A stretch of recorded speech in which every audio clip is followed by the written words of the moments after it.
I've always been comfortable in the woods. Grew up hunting, fishing, and spending long weekends in the backcountry of Montana with my dad. He used to say, "Nature's the one place that doesn't lie to you. It either welcomes you or warns you, but it's always honest." I never really understood what he meant until years later. When I was 31, I took a break from my job working forestry equipment maintenance and decided to spend a long week alone up in the Sapphire Mountains.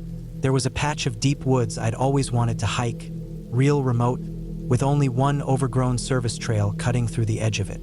No popular campgrounds, no fishing traffic, nothing that would draw regular people in. Just thick pine, granite rock faces, deep ravines, and miles of nothing. I packed enough supplies for 8 days.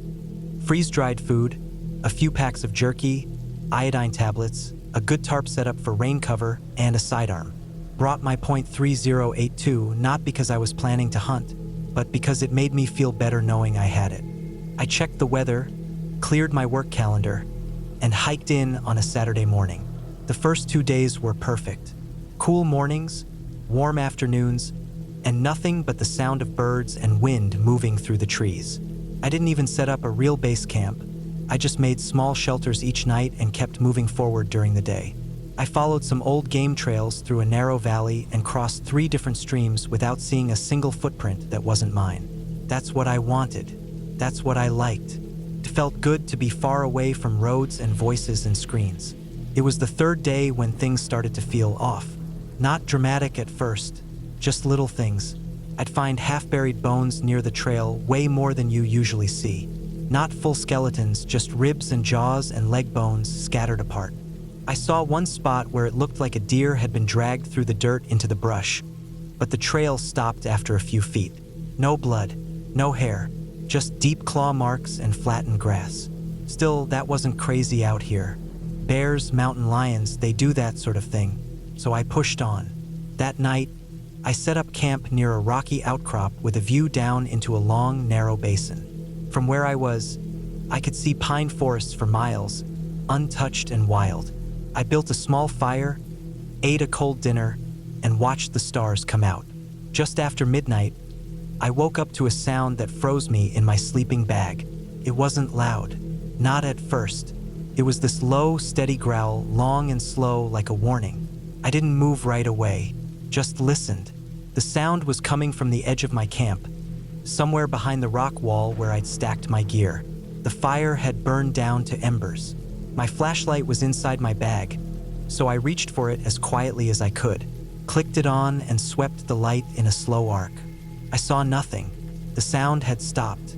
I stayed awake for the next hour, just sitting in my bag with my back against the rock wall, rifle across my lap, listening.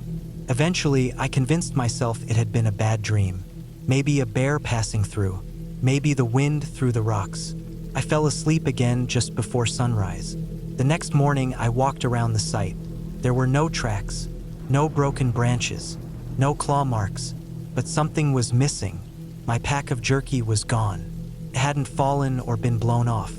The Ziploc bag was gone completely. I searched the whole area for torn bits of packaging or dropped pieces. Nothing. Something had taken it. I decided to break camp and move east, down into the basin. The trees were thicker there, and I didn't like the idea of staying in one spot too long with something possibly circling me.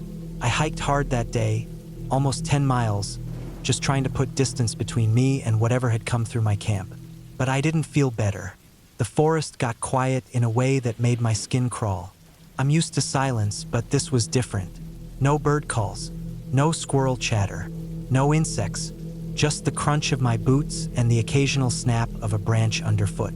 That afternoon, I found a clearing and spotted a single elk carcass, torn apart, ribs spread wide like a set of wings. It hadn't been touched by scavengers yet. The meat was still pink, which meant it was fresh, maybe killed within the last couple of hours. And yet, there were no tracks around it. None. Not even mine, for the first few seconds as I stood there staring. That didn't make sense. An animal that size doesn't just get ripped open like that without leaving a trail. And there's no predator I know of that cleans up after itself that well. Bears leave a mess. Cats hide their kill. Wolves are messy too. and there'd be more damage than what I saw. It looked like the thing had been cracked open right down the middle. I moved on. That night, I didn't sleep. I didn't even set up a fire. I cleared a small patch beneath some thick pines, wrapped myself in the tarp with my rifle beside me, and waited. Around 3 in the morning, I heard it again. The growl, closer this time. I didn't use the flashlight. I just held still and listened. The growl rose and fell, deep and controlled. I could hear it moving, slowly circling my position. Branches shifted. Pine needles crunched under weight. Heavy, deliberate steps. And then, something passed between me and the trees, close enough that I heard its breathing. Not panting like a dog, just low, steady exhales, like it wasn't in a hurry. I didn't move, didn't blink.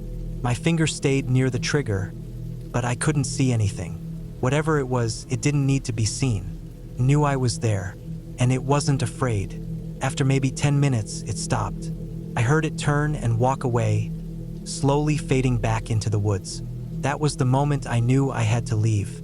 At first light, I packed everything and started heading northwest, trying to angle back toward the original service trail I'd used on the way in. I figured if I hiked hard enough, I could be back to the truck in 2 days. I had enough food and water to make it if I rationed carefully. That day was the worst of the trip. I kept seeing signs, half-eaten animals, strange drag marks, broken limbs high in the trees. I saw a raccoon that had been stripped of its skin, but its head was untouched, eyes wide open. Someone or something was leaving signs on purpose. I was sure of it. Then came the tracks. Mid-afternoon, I found a muddy patch near a stream, and there they were, wolf prints. Huge, bigger than any I'd ever seen. And I've seen wolf prints before. I've tracked them. I know what they look like, but these were wider, deeper, heavier. They moved in a straight line, without pause, directly along the same route I was taking. At one point, the tracks overlapped mine from earlier that day. That meant it was behind me, walking in my footsteps. It had been following me. I didn't stop to eat. I just kept going. My feet were blistered. My legs burned from the miles, but I didn't care. I wanted out. I finally made it back to the upper ridge by sunset. From there, I could just barely see the distant treeline where my truck was parked near the trailhead. Maybe 6 or 7 miles to go. I found a wide rock ledge with clear lines of sight and made my final camp. No fire, no cooking. I sat with my back against the rock wall, rifle in hand, and watched the forest. Just after nightfall, it came out. I didn't hear it this time. I saw it, a massive gray wolf, standing just beyond the trees. But something was off. It wasn't the size, it was the way it moved. It didn't dart or slink like normal wolves. It walked slowly, confident, straight toward me. I raised the rifle and aimed, finger resting on the trigger. It stopped maybe 30 feet away. The moonlight lit up its face. Its eyes didn't shine. They were just dark, dead and fixed on mine. It didn't growl, didn't show teeth. It sat down, just sat, staring at me like it was waiting. I kept the rifle up for what felt like an hour. Eventually, it stood, turned, and walked back into the trees without making a sound. I didn't sleep at all that night. At dawn, I practically ran down the last stretch of trail to my truck, heart hammering the whole time. I didn't stop for water. I didn't stop for anything. I reached the truck, unlocked it, and threw everything into the back seat. Before I started the engine, I looked up at the tree line one last time. It was there, standing in the same spot I had seen it the night before, just watching. I drove out without looking back again. I never reported it. What would I even say? That I was stalked by a wolf that acted like a man? No one would believe it. But I know what I saw. I know what I heard. And I know one thing for sure. That animal wasn't afraid of me. Not even a little. Followed me, watched me, tested me, and let me go. I haven't been back since. I still hike sometimes, but never in that part of the range. And never alone. Because now I understand what my dad meant. The forest doesn't lie. It always warns you, and that time it was screaming. A few years back, I took a deep woods backpacking trip with 3 of my closest friends. We all knew each other from college, and though life had taken us in different directions, jobs, marriages, different states, we made a pact to meet up once a year for a big outdoor trip. That year, we decided to hike and camp deep in the mountains of northeastern Washington, in a part of the Okanagan National Forest where there aren't many map trails. The idea came from Nick, who had read about a ridgeline hike that barely showed up on any official maps. Just a faint game trail, really, but according to a couple old forum posts he found, it was doable with the right gear and good weather. He sold it to us as a real adventure. Something off the grid, something we'd all remember. The rest of us, me, Jeremy, and Dave, liked the sound of that. We weren't newbies either. We'd all done serious hikes in Utah, Colorado, and Oregon, including some pretty remote stretches. We planned the trip for early September. Still warm, but not peak season. Fewer people, fewer bugs, fewer problems. We brought everything we'd need for 5 days: freeze-dried meals, water filters, solar chargers, bear spray, a satellite emergency beacon, and lightweight tents. None of us brought guns, though. We figured we'd be so deep into the wilderness, human threats were the least of our worries, and the most we'd probably see would be deer or maybe a curious black bear. We parked the truck at the base of a fire access road and hiked in, following an old logging path for the first few miles. The air was clear and cool, and the pine trees seemed to stretch forever in every direction. By the end of the first day, we had made it to the start of the ridge trail Nick had found on the forums. It was narrower than I expected, more like a faint line of trampled grass than any kind of real trail. But it was there. We followed it. By the second day, we were deep into it. There were no signs of people, no wrappers, no footprints, no chopped wood. Just dense forest, sloping hills, and the occasional rocky outcrop. The trail stuck to a thin ridgeline for hours at a time, with steep drop-offs on both sides and only a few places wide enough to rest. At one point, we stopped for lunch on a high shelf overlooking a valley. I remember how quiet it was. Not peaceful quiet, more like an empty quiet. No birdsong, no wind, no distant water. Just us sitting there chewing jerky and trail mix, the air still and heavy. That night, we made camp in a small clearing just off the trail. We had to flatten out the ground a bit and dig small trenches around the tents because the slope made everything lean. Still, we managed. We made a small fire with deadfall, cooked a hot meal, and turned in early. That was the first night something felt wrong. I kept waking up, not from sound but from the absence of it. Usually, in a place like that, you hear insects, distant owls, maybe the creak of trees. But there was nothing, just pure silence, like the whole forest had shut down. At some point after midnight, I heard something crunch outside. One slow, deliberate step, then nothing. I lay there, eyes wide, every muscle tight, listening for the next sound. But it never came. After a long while, I must have fallen back asleep. In the morning, I didn't say anything. I didn't want to sound paranoid. We were in the middle of nowhere.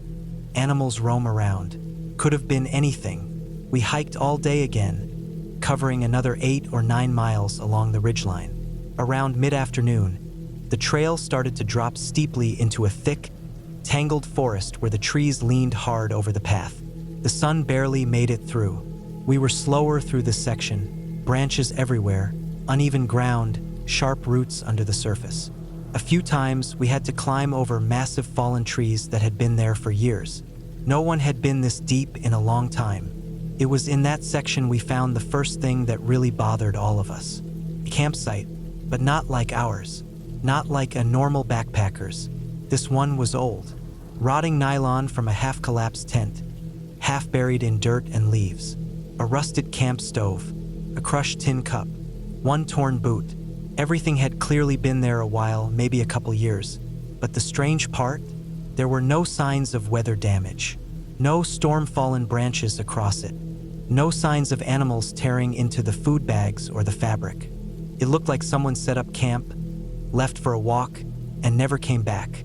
Everything was oddly intact. We stood there staring at it for a long time. None of us said much. We moved on. That night, we made camp farther up the ridge.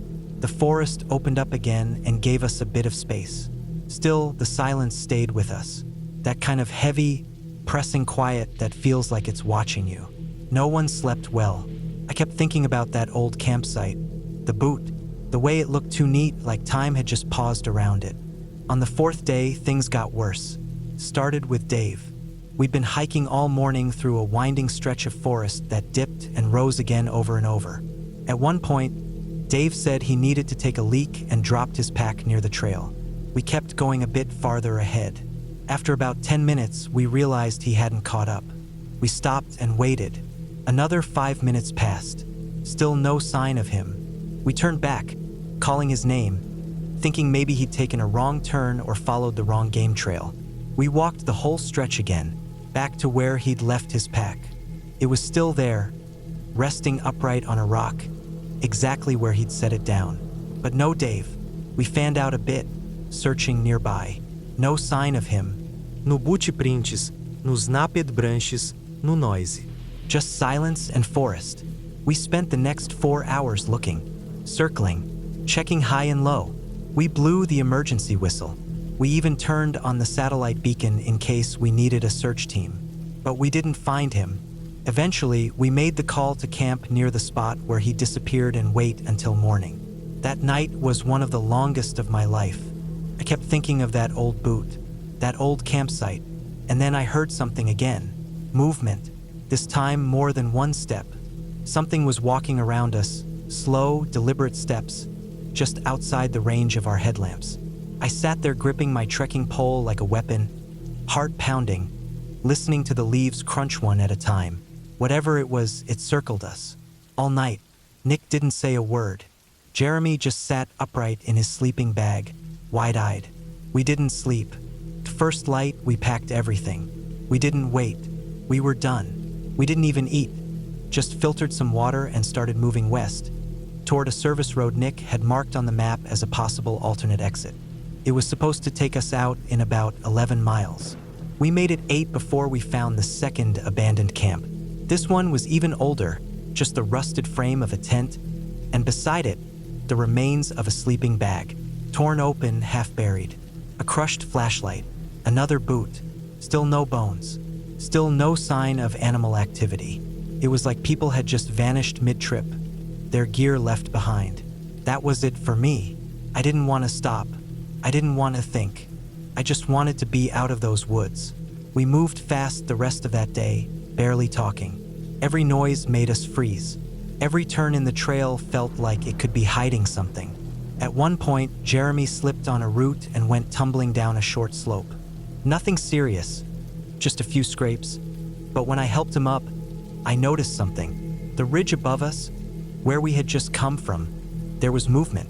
A person, or maybe something shaped like one. It stood between 2 trees, completely still. Watching, I stared for a few seconds, and then it stepped back and vanished. We didn't say anything. We just kept moving. We made it to the road by dusk, an old fire service trail, just wide enough for a single vehicle.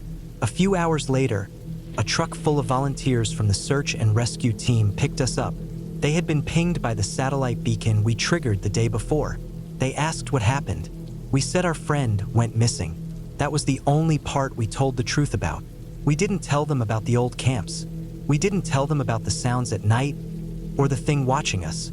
We didn't know what to say. They searched the area for 2 more days. Never found Dave. We gave statements, sat through interviews, did all the things we were supposed to do. But nothing ever turned up. Not a single trace of him. It's been 5 years now. I still hike sometimes, but only on marked trails, and never more than a day or 2 out. Nick doesn't talk about the trip anymore. I don't think he even goes outside much these days. Jeremy moved to Florida and hasn't responded to texts in months. But me? I still wake up sometimes, in the middle of the night, to that same heavy silence. And I remember what it felt like to be watched.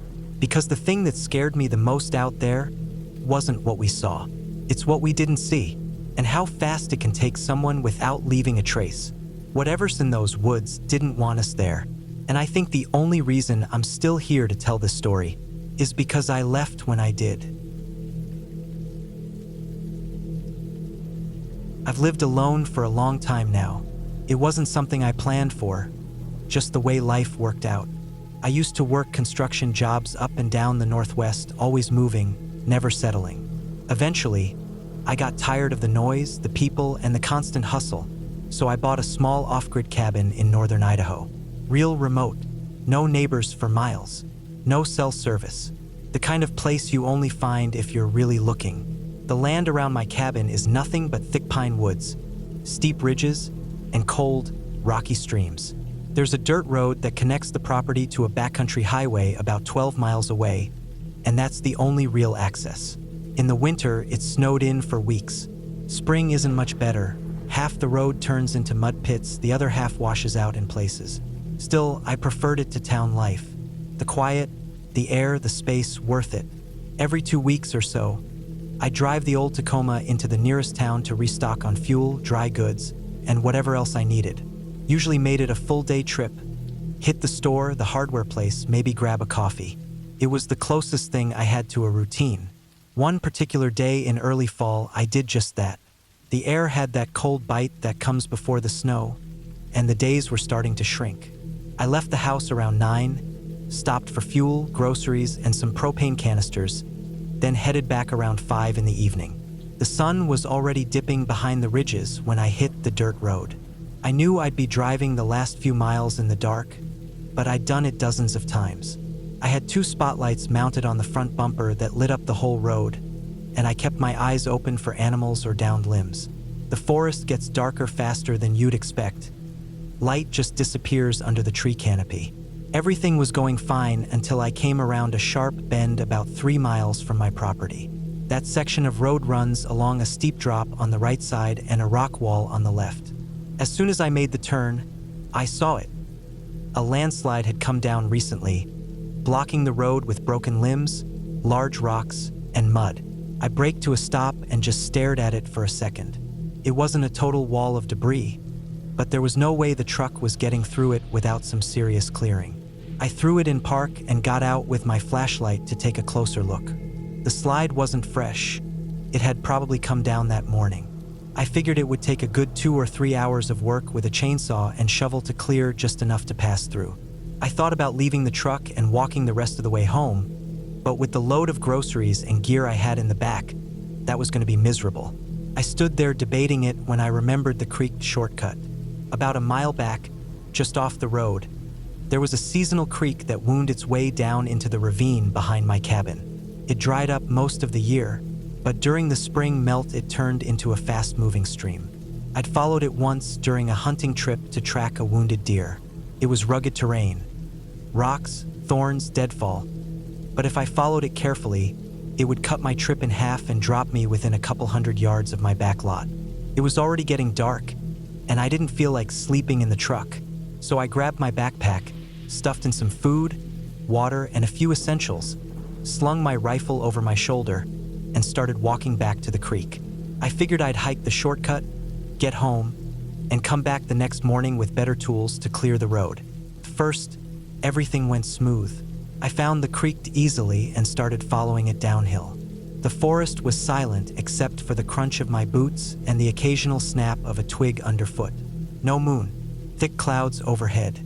The woods closed in tighter with every step, and it got darker fast. I kept my flashlight in one hand and the rifle in the other, more for balance than anything else. I hadn't seen bear sign that season, but out there, anything's possible. Mountain lions too. I scanned the edges of the trail constantly, but everything stayed quiet. About an hour in, I started to feel uneasy. It wasn't anything obvious, just this slow, crawling sense that something was off. I chalked it up to nerves. The dark plays tricks on you when you're alone in the woods. Every sound seems sharper, every movement looks suspicious. I kept moving, trying to keep a steady pace. Then I heard something behind me. At first, I thought it was just branches settling, but the sound repeated. A soft, deliberate crunch like a footstep, then another, about 30 or 40 feet back. I froze and listened. My flashlight beam shook a little as I scanned behind me. Nothing but trees, brambles, and a few boulders. I waited, dead silence. I told myself it was probably a deer, maybe an elk. They move slow and can sound almost human when they step on dry leaves. Still, I picked up the pace a little. After another 10 minutes, I heard it again. Closer this time. More deliberate. Step. Pause. Step. I stopped again. Heart thudding in my chest. Nothing. I swept the area again with the flashlight, aiming it into the woods where I thought the sound came from. Just trees. I didn't see anything move, but I felt it. That gut-level sense that you're being watched. The kind of feeling you get in your spine before you even know what's wrong. I stood there for maybe 30 seconds trying to steady my breathing. Then I kept moving. The shortcut was getting rougher. Fallen trees, slippery moss, patches of wet mud. I had to climb over rocks and push through thick underbrush. Every time I stopped to catch my breath, I listened. The steps behind me kept returning, always just far enough back to stay hidden. I turned off my flashlight once, thinking I'd try to catch whatever it was by surprise. I stood in the darkness, breathing quietly, letting my eyes adjust. That's when I saw something move, just barely. A figure, low to the ground, crawling or maybe crouched. It moved behind a fallen log and vanished. I didn't wait. I turned the flashlight back on and walked faster. The fear was growing now. Not panic yet, but close. I had my rifle. I wasn't helpless, but something about the way it was following me. Not charging, not keeping its distance, just trailing me, waiting. It made my skin crawl. Another 30 minutes passed like that. Me walking fast, stumbling sometimes, whatever it was keeping pace behind me. It never came closer than 20 or 30 feet, but I could hear it. Always behind me, always out of sight. I was exhausted by the time I reached the familiar boulders that marked the edge of my land. I recognized the crooked pine at the ridge above my cabin. I was close, maybe 5 minutes away. Relief started to mix with my fear. I picked up the pace, practically jogging now. That's when I heard it break into a run behind me. I spun around, flashlight and rifle both raised. My beam caught movement, fast, low, and quiet. It ducked behind a tree and disappeared again. I didn't shout, didn't make a sound. I just backed away, step by step, until I was over the ridge and on my property. The lights on my cabin were off, but I could see its shape through the trees. I made for the back door, keeping my ears tuned to the woods behind me. Whatever it was had stopped moving. I didn't hear it anymore, but I didn't relax. I got inside, locked the door, dropped the backpack, and sat down to listen. Nothing. I waited for a long time. Eventually, I turned on the lights and started a fire in the wood stove. I kept the rifle close. I didn't sleep that night. I sat in the chair by the door until the sun came up. When daylight finally returned, I stepped outside and circled the cabin, checking for tracks. There were a few deer prints, 1 or 2 sets of boot prints, mine. But about 30 yards from the back of the cabin, I found something else. Bare footprints. Human, but wrong. The toes were too long, the arch too deep, like someone had been walking on their toes through the woods. They were spaced out like someone crouching or half running. I followed them for a bit, but they disappeared into the brush and pine needles like they were never there. I went back inside and locked the door. The next day, I hiked back to the truck during full daylight. The landslide was worse than I thought. I spent the whole day clearing it. Chainsaw, shovel, pry bar. Got through just before dusk and drove home. I didn't use the creek again after that. I let it grow over. I even cut a few fallen trees to block the start of the trail, like I was sealing it off. Maybe it helped me feel like I had some control. I've lived here a few more years since then. Never saw the thing again, but I still think about it. Not every day, but often enough. It wasn't a ghost. It wasn't some wild animal. It was a person or something close to one. Maybe someone who lived out there for too long. Maybe someone who didn't want to be found. Whatever it was, it knew the woods better than I did. And that night, it decided to follow me. Now, I always take the long way home. No shortcuts. No unknown trails. When the sun starts to dip behind the ridge, I'm already inside with the doors locked and the rifle nearby. Because whatever that was, it wanted me to know it was out there. And I believe it still is. I've done a lot of solo hiking and backcountry camping over the years. Most people I know won't go alone, especially not for multiple nights, but for me, being out there by myself is the whole point. I like the quiet. I like the distance from everything and everyone. You move differently when you're alone. You pay more attention. You feel the weather more. You notice the birds, the wind, the weight of the air. And you remember things better, especially the bad things. What happened to me last summer is one of those things I'll never forget. It started like any of my other backwoods trips. Planned route, packed gear, cleared time off work, full itinerary. I always follow the rules, mostly to avoid trouble with rangers or conservation officers. If you're not in a marked campground or designated rest spot, there's a good chance someone will eventually come around and ask why you're there, especially if you're near sensitive areas or hazardous zones. Most provinces and parks are strict about that now, and they've got good reason. People get lost. People get hurt. Some of them never get found. The trip I'd planned was a 5-day solo hike through a dense stretch of protected forest out west. I won't name the exact location, because I don't want anyone trying to track it down and repeat my mistake. The route was legal, but there were warning signs about staying on mapped trails. Certain areas were restricted due to erosion, wildlife activity, or hazards left behind from long abandoned buildings. Stuff you really don't want to get mixed up in. I read all that. I understood it. I told myself I'd follow the path exactly, but things don't always go as planned. I started out on a cool Monday morning. Weather was perfect. Blue sky, dry trail, light breeze coming in from the west. I'd parked my truck at the ranger station, logged my route, got my tag, and headed off.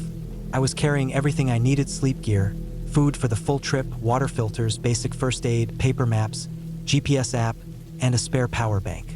I wasn't new to this. The first 2 days went smooth. I made good time, stuck to the trail, and camped both nights at small clearings near marked rest points. These weren't campgrounds, just places where hikers were allowed to pitch a tarp or tent, usually by a creek or near some tree cover. I passed one other group on the first day, going the opposite direction. Other than that, I was alone. On the third day, I got a little ahead of schedule. I made it to my planned camp spot around 2 p.m., which left me with too much daylight and not enough to do. I checked my maps and saw an old service road marked faintly on the corner of the page. It branched off from the main trail and looped back in a half circle before rejoining the route. It was marked decommissioned, but it didn't say off limits. I figured it was just an older section that wasn't maintained anymore. I figured wrong. The road itself wasn't bad at first. Overgrown but easy to follow. Gravel still visible under the grass. Tall pine trees lining both sides. Felt like no one had been through in years. I followed it for a couple of hours, expecting it to loop back eventually like the map showed. But somewhere along the way it changed. I started seeing structures. At first, just the rusted roof of a building through the trees, off to my left. Then another farther in. I left the trail briefly to get a closer look. They were buildings all right, old, rotting with structures with peeling paint and broken windows. Cabins, maybe. Too many to be random. Some had doors hanging loose, others had collapsed completely. I could see the remnants of a path or road that had once connected them. There were signs of old electricity poles too, leaning or broken off. It was an abandoned town, or something like one. The area wasn't marked on any of the official maps I had. Nothing about a town, nothing about structures. I pulled out my phone and checked the GPS. No signal, but the downloaded map showed I was still technically in the boundaries of the park, though right near the edge. I stood there for a long time, just staring at the buildings. Something about them made me uneasy. They didn't look vandalized. They didn't look looted. They looked untouched, like someone had built them, used them, then left in a hurry and never came back. That should have been my cue to turn around and get back to the trail. But I didn't. I was curious, I guess. Wanted to see more. I walked deeper in. There were at least a dozen buildings in total, maybe more. They weren't lined up or organized like a normal town. They were scattered haphazardly between the trees, like someone had built where the land allowed and didn't think much about the rest. I saw an old metal shed half buried in vines, a school bus frame with no windows, and what looked like a communal hall or cafeteria. Long, wide, with broken benches and a fallen roof beam. Everything was silent. No animals, no wind, just a heavy, hanging stillness. I kept walking until I came across the largest building yet. It had double doors and a large faded sign above it, too weathered to read. The doors were slightly open, so I stepped in. The inside was darker than it should have been. The windows were so grimy they barely let in light.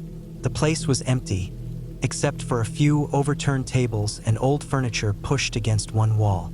The air smelled thick like mold and old wood. I walked through slowly, keeping my steps light, listening. In the back corner, I found stairs leading down. Basement. I stood at the top of the steps for a minute, debating. Something in me said not to go, but I did. The stairs were soft and creaky. I stepped slowly, testing each one. The bottom opened into a room with concrete walls and a dirt floor. Empty shelves lined one wall. A broken chair sat in the middle. There was graffiti on one of the walls, names, dates maybe. I scanned the room, then turned to leave. That's when I saw the boot prints. In the dirt, heading toward the stairs. Not mine, and not old. They were sharp, fresh impressions in the dust.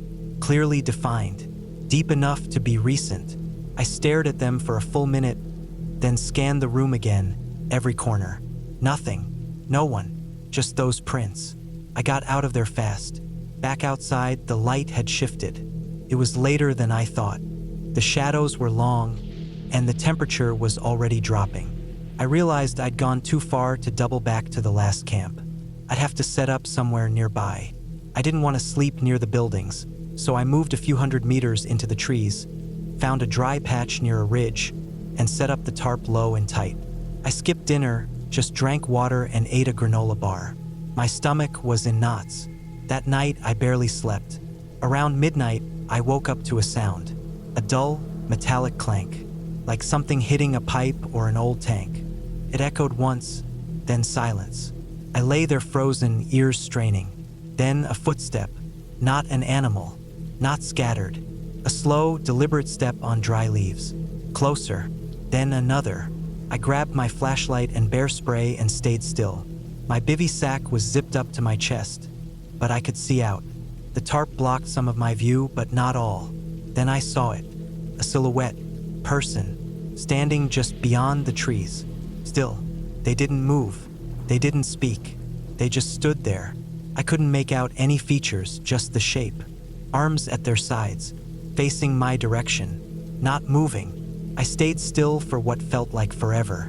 My hand clenched around the flashlight so tight it hurt. Then, as silently as they'd come, they stepped back, faded into the trees, gone. I didn't sleep at all after that. To first light, I packed up.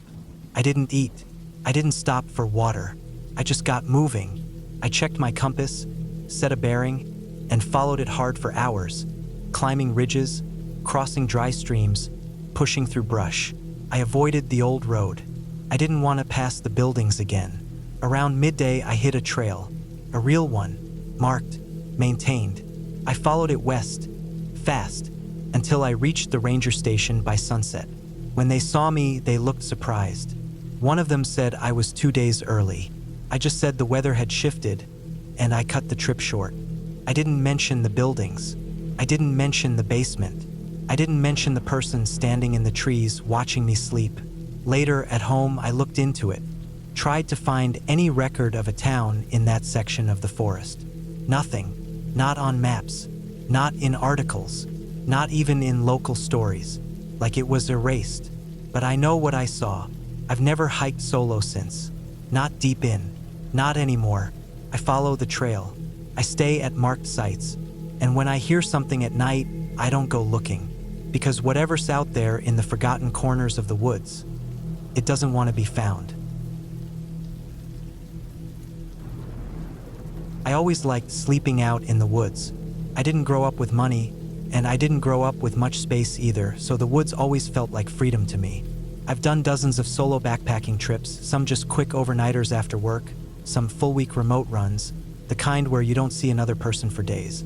Never had a real problem before, just the usual things, whether gear failures, maybe the occasional animal sniffing around your food bag.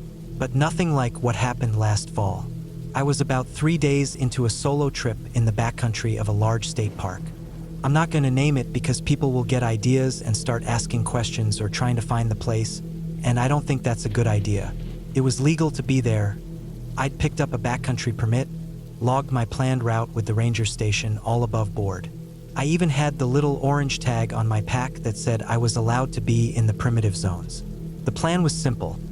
Start on the eastern edge, hike along the ridge line through the dense forest, camp each night at a different site, and loop back on the 5th day. No cell service out there, which is part of the appeal. No fires were allowed due to dry conditions, so I kept my cooking limited to my small gas stove. Everything was done by the book. The 3rd night was where things started going off track.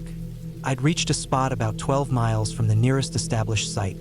No structures, no roads, nothing but a tiny clearing tucked between thick spruce trees and a narrow creek. I remember it was quiet, too quiet. I've slept in a lot of places. Flat meadows, snowy tree lines, swampy river bends. But this place had a kind of hush I didn't like. You notice things like that when you spend enough time outdoors. Not a bird call, not a squirrel, not even the hum of bugs. Just still air and the soft sound of water moving over rocks. I set up my tarp between 2 trees and laid out my sleeping gear. It was early October, so the nights had already started getting cold.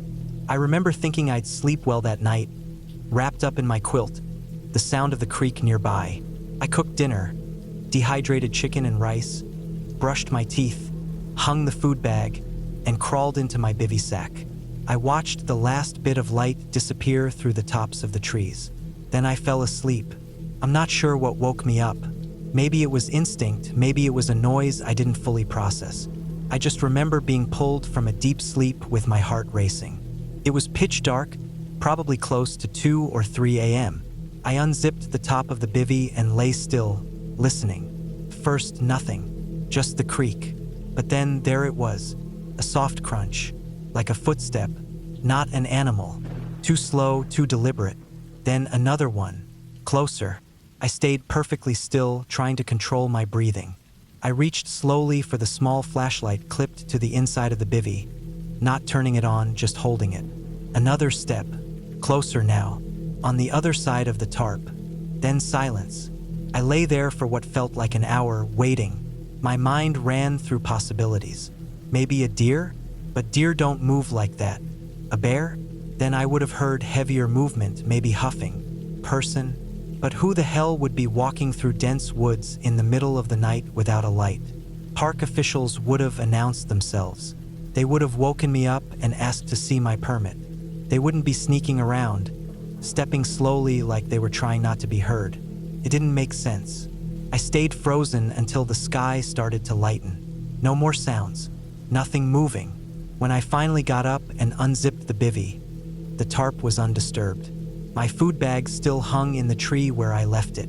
No tracks that I could see, but the ground was mostly leaves and pine needles, so that didn't prove anything.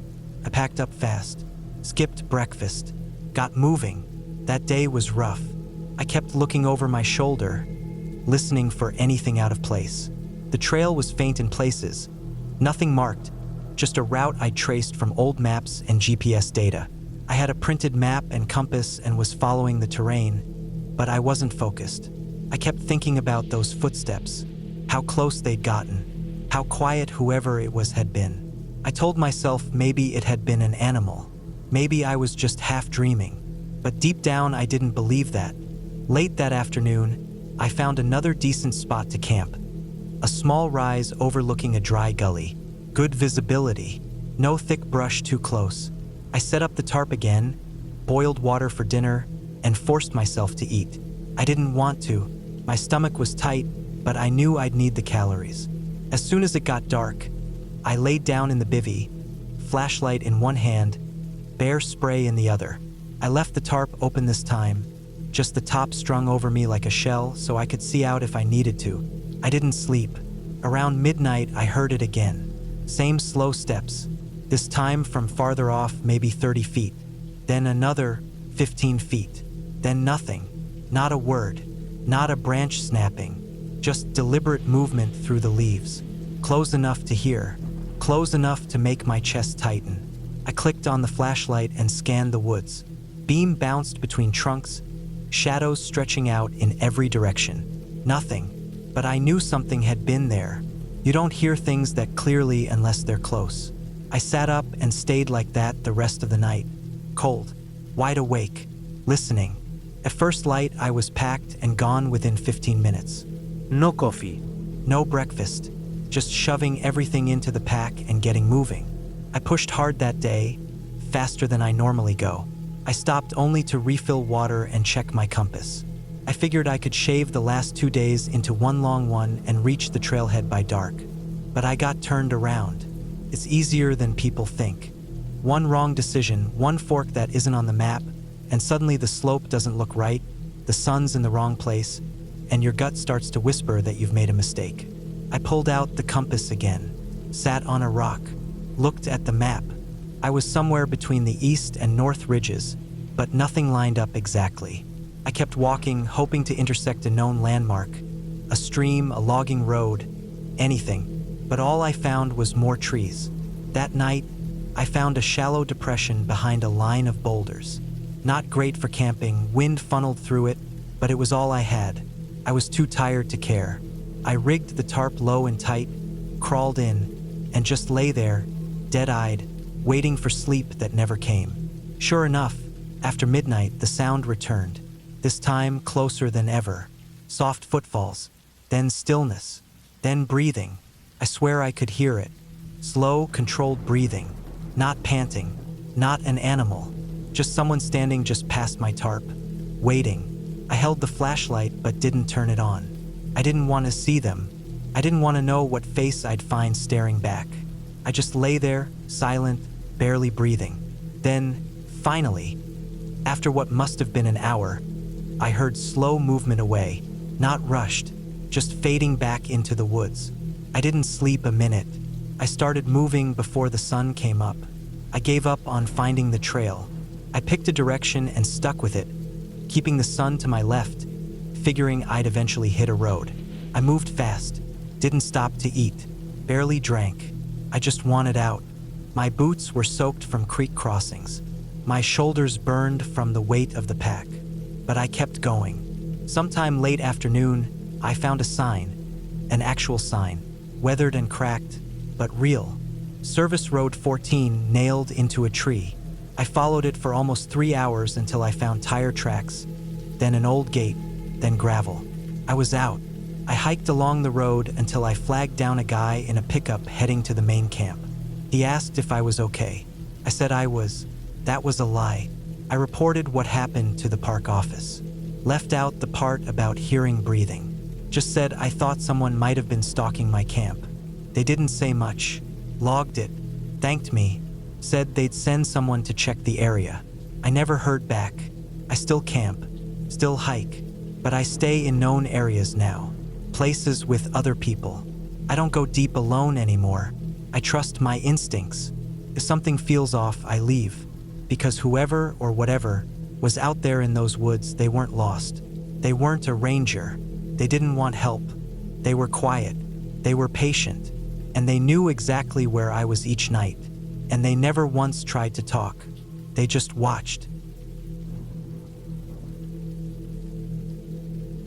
It sounds like it was just outside of Whitbourne. That's what we figured later when we finally got back and looked at the maps, tried to line things up with memory. But out there on the quads, with the trees closing in and no road signs for miles, it could have been anywhere. That part of the island gets deep quick. Woods thick enough to make your compass feel like it's spinning for fun, old trails that haven't been marked in years, and silence so heavy you notice your own breathing. It had been a few years ago now. Me and 3 buddies, Nathan, Terry, and Josh, we took the quads across the island just to do it. A kind of rough loop that wasn't mapped out well, just a string of hunting trails and logging cuts we found on an old forum and patched together with GPS apps. We had 5 days off and no real plan except to ride, camp where we landed, and head east until we hit the coast again. The first couple of days were the kind of fun you talk about all year. Mud up to the knees, cold cans cracked by a fire. We saw moose, foxes, and one old black bear that bolted the second we rumbled through. The woods felt alive but not threatening, just wild. We'd stop now and then to check our bearings or grab a photo, but we kept a good pace.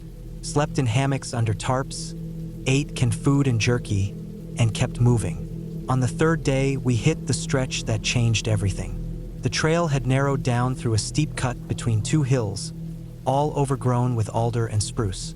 The GPS showed nothing clear, just a gray stretch between other paths. But we were making decent time and figured we'd keep going.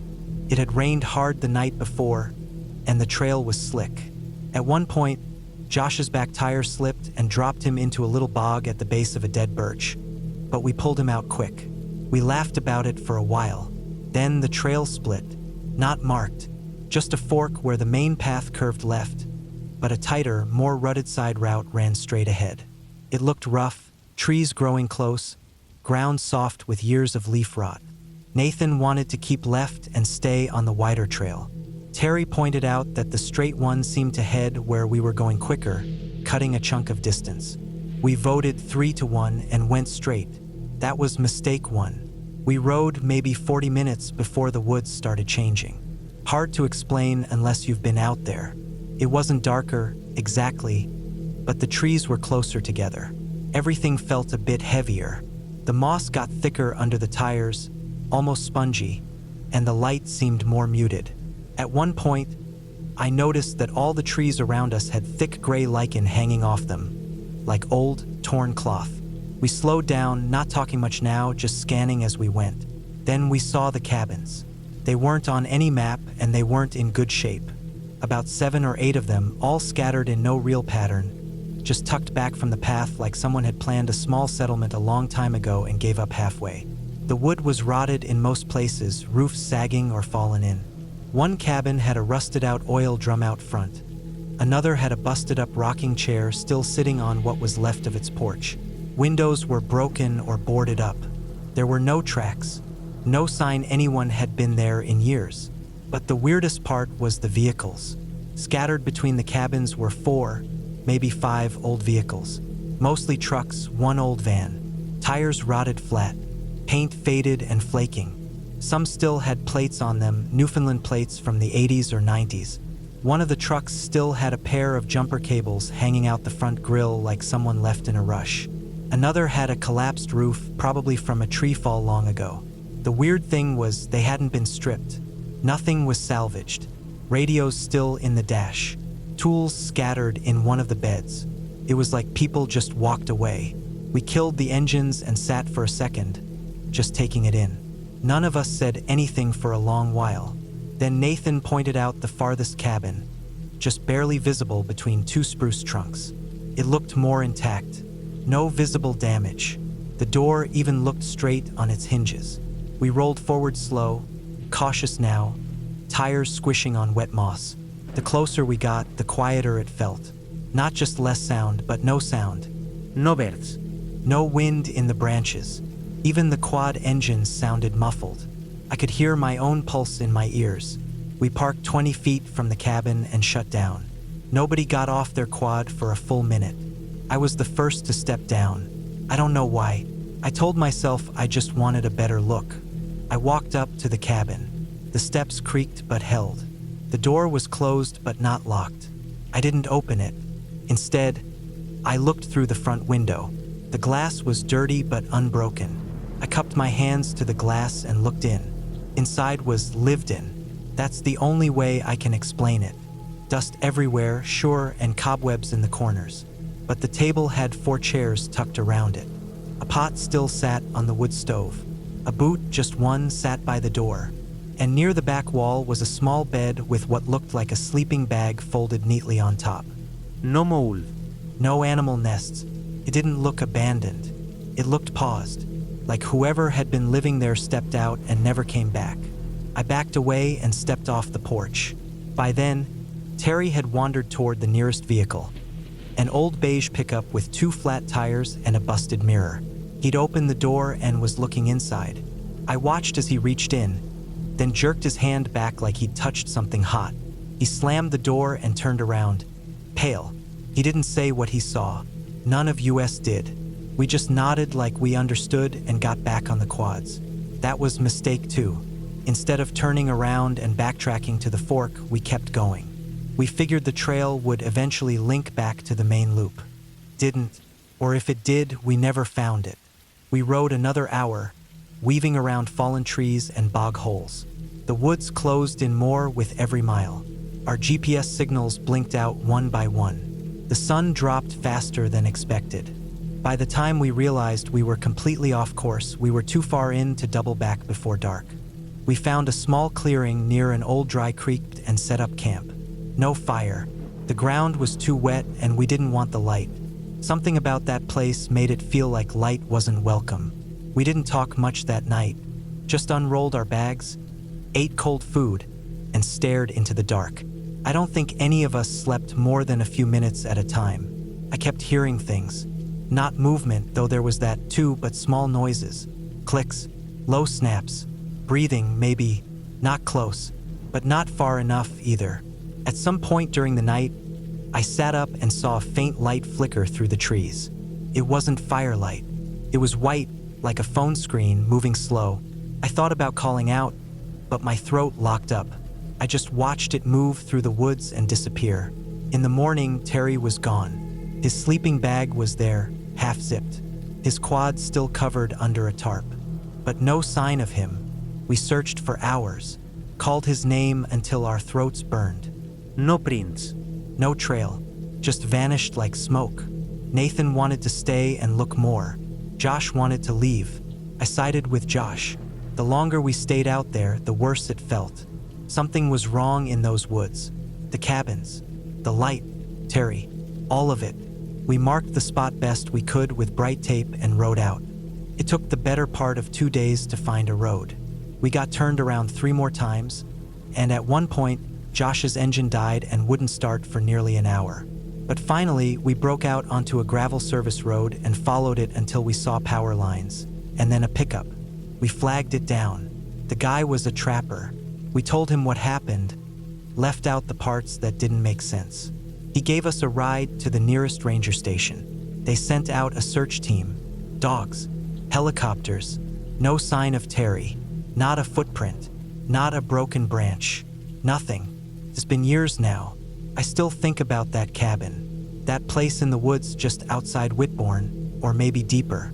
That feeling of everything being too still, of something watching just past where the trees grow too close. People ask what happened out there, and I always pause. Sometimes I just say we got lost and had a scare. Sometimes I say Terry wandered off. But what I always remember is the way everything felt like it had been abandoned in a hurry. Like whoever had been there before us knew something we didn't, and got out before it was too late. We didn't, and one of us never came back. It was one of those trips that starts out simple. Something you plan just to clear your head for a few days. I'd been working back-to-back shifts at the mill, and life at home wasn't all that peaceful either. My brother had passed away a few months earlier, and while I didn't show it much to the people around me, it was eating me up inside. He was the kind of guy who always seemed to be smiling, even when things were hard. When he died, I couldn't help but wonder if I ever really knew what was going on in his head. He didn't leave a note or any explanation, just didn't show up one day. They found him up north, far from town, in a part of the woods nobody really went into unless they had a reason. So when I packed my old backpack and loaded up the truck with gear, I didn't really tell anyone where I was going. I left a note for my neighbor saying I'd be gone for a few days, maybe a week, depending on the weather. I didn't even know where exactly I was headed until I saw the sign for the old logging road that ran off toward the northeast. Something about that turnoff made my stomach flip a little, but I kept going. I think part of me wanted to find whatever my brother was looking for when he ended up out that way. Or maybe I just needed to walk through the same trees he saw before the end. The road wasn't much of a road anymore.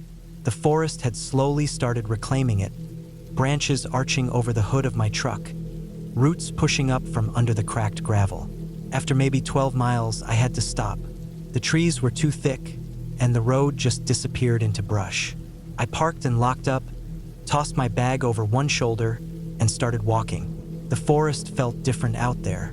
I've been in the woods all my life, grew up hunting and fishing, cutting trail through thick underbrush with my dad and uncle since I was 10. but this place felt old in a way that made your skin itch. The kind of quiet that presses on your ears. Birds chirped now and then. Sure, but there was something underneath the sounds, like the trees themselves were waiting for something. I pushed through it.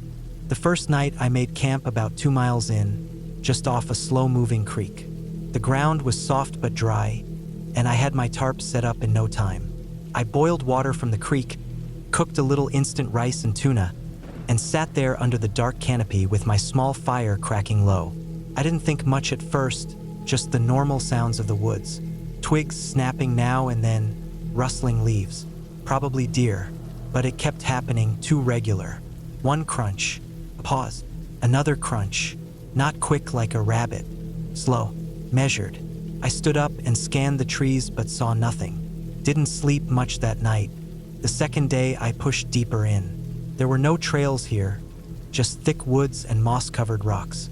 Old stumps where loggers must have worked long before my time, now barely visible under creeping vines. I kept going because, honestly, I didn't know what else to do. I wasn't looking for a view or a summit. I just kept walking because stopping felt worse. About mid-morning, I came across a clearing that looked almost unnatural, perfectly round. No trees inside it, just yellow grass and a few scattered rocks. I stopped at the edge and felt that same flip in my stomach again. I stepped in anyway.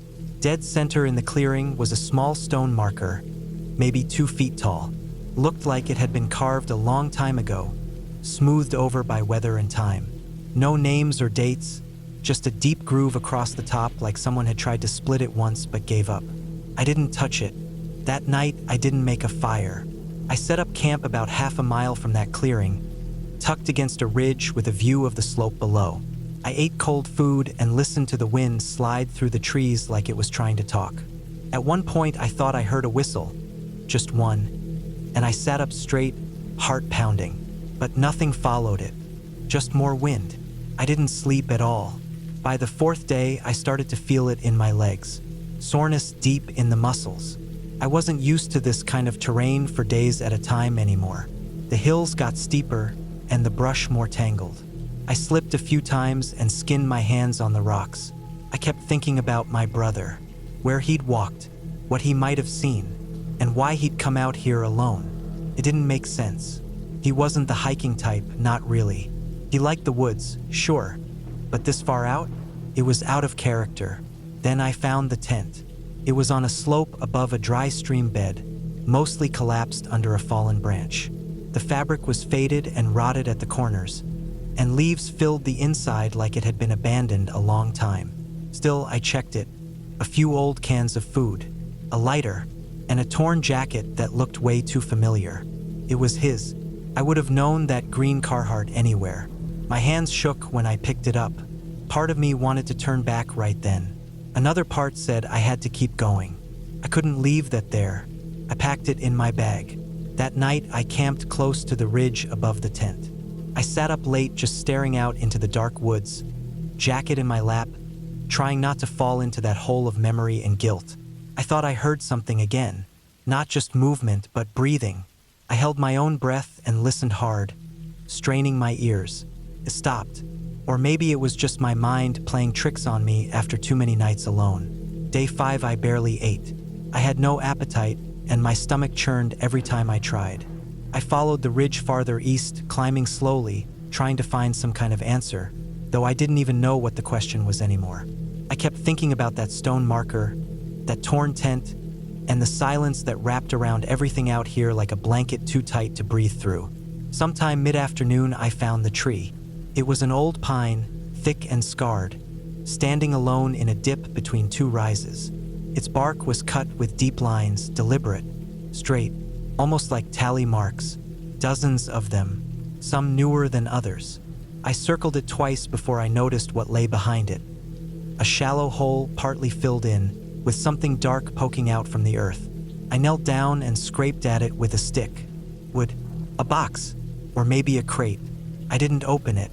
I don't think I wanted to know what was inside. I backed away and kept walking, faster now. The light was going, and the air had that heavy stillness that comes before a storm. I knew I had to find a spot to camp, but every part of my body wanted to just keep moving. I didn't want to sleep out there again. That night, it rained hard. I'd set up in a small depression beneath a rock ledge, and water pooled under my tarp. I barely slept. Every crack of thunder made me jolt awake, and somewhere in the back of my mind, I kept hearing the sound of something dragging through wet leaves. On the 6th day, I turned around. I'd had enough. I didn't find peace, or clarity, or closure. All I found were questions I wasn't sure I wanted the answers to. I took one last look toward the deeper woods and said, out loud in my head, I hope wherever you are or whatever you were trying to do, I hope you're in a better place, guy. The walk back felt longer. My legs were heavy, and my pack felt like it had doubled in weight. The forest didn't feel any friendlier, but at least the sun was out again. I saw fresh tracks at one point, not animal, human. Deep boot prints, not mine, heading in the same direction I was. I didn't see anyone, though, just the prints. I never followed them. When I got back to the truck, I stood there for a long time just staring at it. It looked like it had been there for months. Dirt and leaves covered the hood, and the air smelled like rot. I checked the tires, still firm, climbed in, started it. It turned over, and I felt a strange relief spread through me. Like I'd made it out of something I didn't even have a name for. I didn't talk about what I found out there. Not to friends, not to family. I kept the jacket. It hangs in my shed, still torn, still stained. Sometimes I go out there late at night and just look at it. I try to remember him the way he was, laughing, loud, always cracking jokes. But that version of him feels farther away now. Like the woods took that part and left only questions behind. I haven't gone back. And I don't plan to. Some places are just meant to be left alone. I was hauling a load up from Tucson, Arizona, heading towards Salt Lake City, Utah. It wasn't supposed to be anything special, just another long run through mostly desert, then up into some higher elevation stretches. I'd done that kind of haul before more than a few times. The desert heat fades the further north you get, and by the time you're deep in Utah, the landscape changes into high plains and red rock cliffs. Nothing you haven't seen before if you've driven those routes long enough. But that week had been a mess. A flash flood hit hard in southern Utah. The main highway, the one I usually take, got pretty torn up. Last I heard, sections of it were completely gone. Construction crews were trying to rebuild, but it wasn't ready for traffic yet. So I had to reroute. Ended up on some winding back road through the mountains in lower Utah. Not a route I was familiar with, and not one I would have picked under normal circumstances. It wasn't marked well either. Long stretches with no signs, just twisting, narrow pavement with no real shoulder to speak of, guardrails missing in places, and the kind of turns where you had to take them real slow or you were liable to flip the whole damn trailer. I was behind schedule but not too worried. My hours were about up, and I knew I'd have to shut down soon. It was getting late, maybe a little past 11 p.m., and I could feel the edge of sleep starting to creep in behind my eyes. The kind of tired that creeps up fast, especially after a full day on the road. Not groggy, just heavy, like your brain starts pushing back against being awake. I kept pushing through a few more miles, hoping I'd find a rest area or wide turnout. But it's Utah. Out there in the mountains, especially that far off the main highway, there's nothing. Just long strips of blacktop cutting through scrub and cliff walls. No streetlights, no other trucks, not even houses. Maybe a fence post now and then or an old cattle gate to show that someone used to ranch nearby. But otherwise, just dark. Eventually, I found a spot wide enough to pull over. It was a gravel patch off to the right side. Looked like it had been cleared out long ago, maybe for road maintenance trucks or snowplows to park in during winter. The shoulder was loose, a little sloped, but firm enough that I felt okay about putting down for the night. I double-checked that the trailer was secure, chalked a wheel, and climbed into the sleeper to crash. Just dead quiet out there. Not even the chirp of bugs. And the kind of dark that eats up your headlights as soon as you shut them off. No moon that night either. Just a wall of black beyond the windows. Took a little while to fall asleep. You never really sleep great the first few hours in the sleeper cab. Every bump and creak of the truck seems to echo louder when it's that quiet outside. But after a while, I dozed off. I woke up again around 4 a.m. The sound was faint at first, a sort of clicking like someone thumbing a lighter or tapping metal against metal. It was coming from just behind the sleeper. My head was resting maybe 6 inches from the back wall of the cab, and whatever it was right on the other side of it. I held my breath for a second, trying to figure out if I was imagining it, but it kept going. Not constant, just small metallic noises now and then, like something messing with the lines between the cab and the trailer, the air hoses or the power cables. I've heard raccoons or stray dogs get up there before, but this sounded more deliberate, like someone was handling the gear, not just sniffing around. Then the truck shifted. Not a big movement, but enough that I felt the whole frame settle. A weight had just climbed onto the landing behind the cab. That small platform between the sleeper and the trailer hitch, that's not easy to get onto without help. You've got to climb the side steps and swing yourself up or use the landing ladder. The whole truck creaked under it. My best guess, from the amount of movement, was that whatever climbed up weighed at least 200 pounds. Probably more. I lay there, totally awake now, heart hammering in my chest. It was one of those moments where time stretches out. I wasn't even blinking, just staring into the darkness of the sleeper with every nerve in my body wired tight. I thought it might be a mountain lion, maybe even a bear, though I hadn't seen signs of either in that part of Utah before. But both were possible. Bears do get curious. They'll paw at coolers or try to climb into pickups if they smell something. I waited, hoping it would lose interest, but it didn't. More shifting. Another creak. It was moving around back there. I needed it gone. Now, so I balled up my fist and slammed it as hard as I could into the cab wall. Bam. Loud enough to echo through the sleeper and rattle the whole back panel. I didn't even think, just reacted. It was the kind of hit that makes your knuckles sting. Then, just as fast, came a sound that froze my blood. A scream. Not a roar, not a growl. A human scream. Male. Close. Then I heard scrambling. A heavy thump. And then shouting. Lots of it. Voices all around the truck. At least 10, maybe 15 people all yelling at once. Some of them close enough that I could hear their boots on the gravel. I leapt forward, shoved myself into the driver's seat, and flipped on the headlights and the cab floods. Bright beams shot out into the dark and lit up a swarm of figures in uniform. Camouflage, helmets, rifles slung over backs. They were everywhere, behind the trailer, at the sides, in front of the hood. All frozen in the bright light like deer caught crossing a road. Took me a second to understand what I was looking at, but the answer came pretty quick.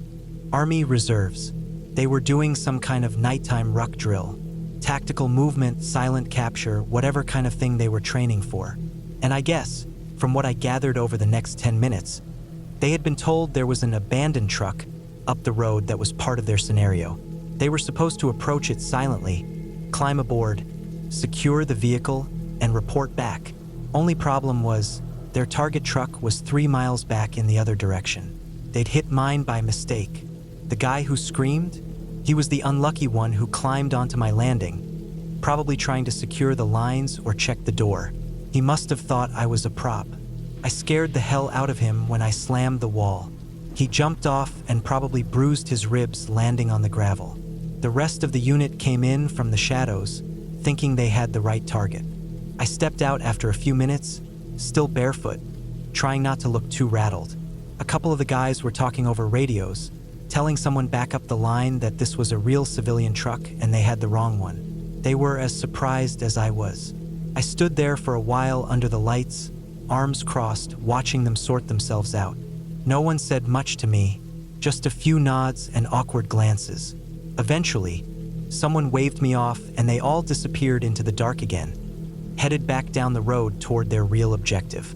I climbed back in, locked the doors again, and sat in silence for a while. Sleep was off the table at that point. My adrenaline was through the roof, and every creak of the truck felt like something else climbing aboard. I made a pot of bad coffee on the little 12-volt burner I keep under the bunk and sat staring through the windshield as the first hint of light started to edge into the sky. When the sun finally came up, I checked the cables. They'd been touched. Fingerprints on the dust. One of the caps on the glad hands was loose. but nothing damaged, no harm done. I eased the truck back onto the road and kept heading north. By the time I got into Salt Lake City later that day, it felt almost like a dream, but I never forgot that night. The feeling of something climbing onto my truck, the scream, the swarm of voices in the dark. It wasn't the kind of horror story people usually think of.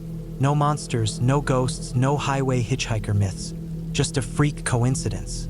A wrong turn by a group of soldiers and a tired driver in the wrong place at the right time. But it stuck with me, still does. And now, every time I pull off in the middle of nowhere to get a few hours of sleep, I always check my mirrors a little more often, just in case someone else decides I'm part of their drill. Or worse, someone thinks I'm not supposed to be there at all. Because sometimes, the scariest things out on the road aren't the things you make up. They're the ones that really happen, when nobody expects them.